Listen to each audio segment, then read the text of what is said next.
This is a Pubcast Shot. I'm John Loomer. This is my challenge to you, my fellow advertiser. Let's go.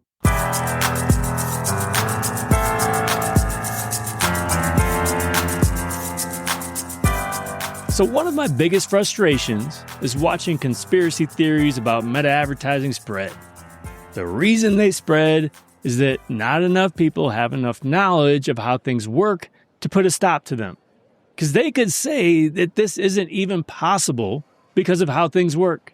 While those conspiracy theories will always thrive, you'd be giving yourself a gift by knowing when they're based in nonsense. No reason to waste your time. No reason to spin your wheels on something that doesn't lead to results. Because you know how things work. But I realize that it's not that easy to get to that point of understanding of how things work. My challenge to you is to invest time into how things work.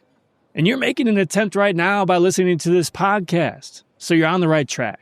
But pay special attention to what Meta says about how things work. Now, I'm not talking about the PR spin that Meta puts out about how effective certain tools are. That stuff isn't helpful. Focus on the Help Center articles that articulate the mechanics of what happens. This is incredibly useful information, and there's a reason I focus so much of my education there. What Meta says about how things work defines an important foundation of fact. There's no reason for Meta to lie or mislead about mechanics.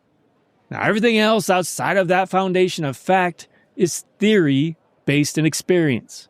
My experience will be different from yours. And how we interpret that experience, whether accurately or not, is also important. Because of that, everything outside of the foundation of how things work is debatable and murky and confusing.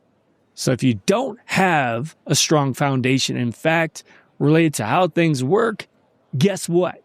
It's even murkier, and you're prone to believe just about anything. Let me give you some examples. Targeting. It doesn't matter what you believe about the effectiveness of algorithmic targeting. There are certain things that are part of the foundation of fact. Age, gender, custom audiences, lookalike audiences, and detailed targeting are used only as suggestions by default. You can always restrict by age and gender if you want. That's a fact. Whether that's necessary is based in theory. You can also restrict by custom audiences if you want. But Meta will prioritize remarketing audiences if you don't target them explicitly. Meta says this, and it's a fact that you can prove yourself with audience segments and sales campaigns. Now, whether or not remarketing is useful is based in theory.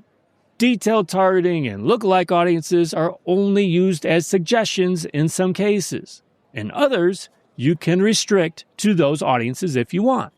But there's a pattern when this happens. Whether it's possible is determined by your performance goal. This is a provable fact.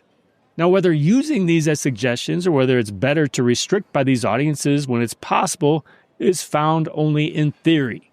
Now let's talk about attribution. Meta counts a conversion by default when someone clicks your ad and converts within 7 days, or views your ad without clicking and converts within 1 day. This is a fact. It's how attribution works. But that click doesn't need to be an outbound click on a link. This is a provable fact that I discovered within the past year. And I didn't know this because Meta didn't spell it out. Now, whether you should use 7-day click or 1-day click or 1-day view or value one over the other, based in theory. It depends on what you're promoting and what you value. But Meta's not going to make up conversions that don't exist. If you get conversions that didn't happen, there's a reason. Check all conversions versus first conversions, since one person can perform multiple conversions, and that can lead to mismatch of information. We know that the results column is for the event that you want, but not necessarily the product you're selling, which can lead to mismatch of data. And we know that there are numerous reasons an event might fire when it shouldn't. You may have set up the event wrong, so it sends on the wrong step. Maybe you didn't deduplicate your pixel and API events properly. Or maybe someone on your team is testing or building a confirmation page and the event is firing after they're shown an ad.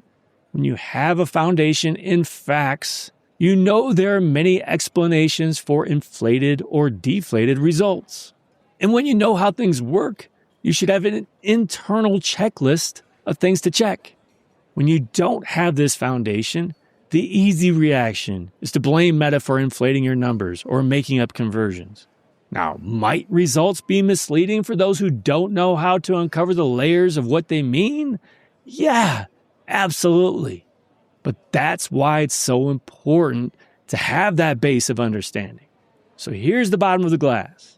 It doesn't matter whether we're talking about targeting or attribution or ad distribution or Andromeda or something else. It's so easy to get lost and confused by conflicting information when you don't have a base understanding of how these things work.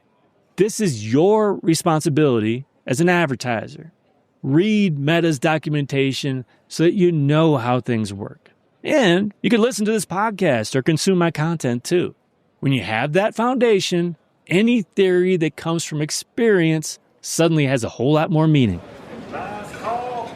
I have written well over 1,000 blog posts over the years for johnloomer.com on the topic of Facebook, now Meta advertising. And this includes anything from tutorials to new feature announcements to case studies and tests and experiments and a little bit of everything in between. To be honest with you, my blog, is what I became famous for. It's why I have a business in the first place. Now, while not everybody consumes content in this way, especially a detailed tutorial, which is kind of my expertise, maybe you do. And I hope you're following me there. I publish one blog post every week right now. I've changed my cadence through the years, but that's where I'm falling these days so that I can also do podcast episodes and videos as well. You may not be alerted right now once I've published a new blog post, but we can change that. Just go to johnloomer.com/alerts. Thanks again for joining me today.